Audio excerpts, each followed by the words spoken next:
Hello বন্ধুরা, আজকে আমরা বানাবো চানাচুরের চাটনি।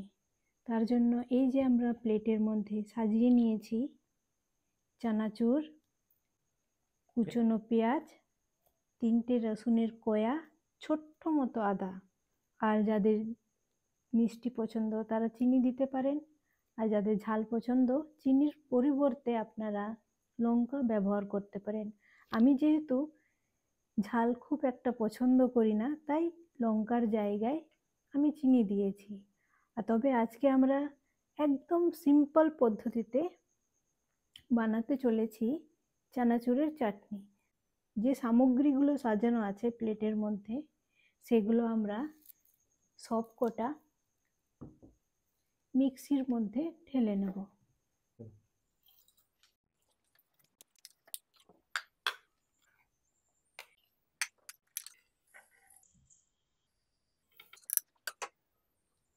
এই যে আজকের চানাচুরের চাটনি বানানোর জন্য যে সামগ্রীগুলো নিয়েছি সেগুলো ভালো করে মিক্স করে নেব এইভাবে, আর সামান্য জল নিয়ে নেব।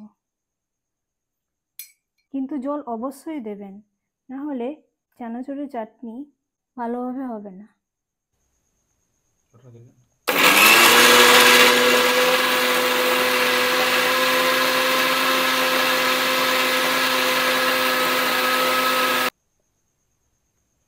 এই যে দেখতে পাচ্ছেন আমাদের সহজ সরল পদ্ধতিতে চানাচুরের চাটনি রেডি হয়ে গেছে।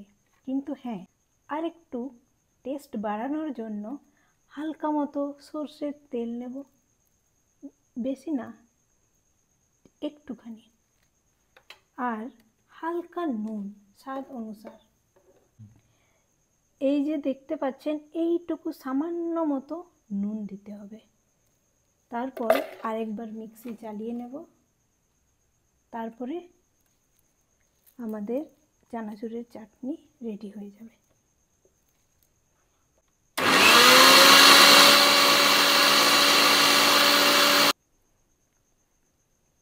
তাহলে এই যে দেখুন বন্ধুরা, আমাদের চানাচুরের চাটনি রেডি হয়ে গেছে।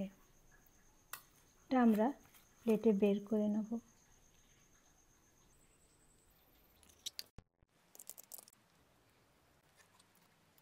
তাহলে এই যে বন্ধুরা, আমাদের আজকের খুব সহজ সরল পদ্ধতিতে তৈরি চানাচুরের চাটনি রেডি হয়ে গেছে। এটা আপনারা গরম ভাতের সাথে খেতে পারেন। তাহলে বন্ধুরা যান তাড়াতাড়ি আপনারাও ঝটপট বানিয়ে নিন চানাচুরের চাটনি। আর আমাকে অবশ্যই কমেন্ট করে জানাবেন কেমন হয়েছে চানাচুরের চাটনি। আমি আপনাদের কমেন্টের অপেক্ষায় থাকব, তাহলে আমিও বুঝতে পারবো যে কেমন হয়েছে। ধন্যবাদ। তাহলে দেখা হবে নেক্সট ভিডিওতে।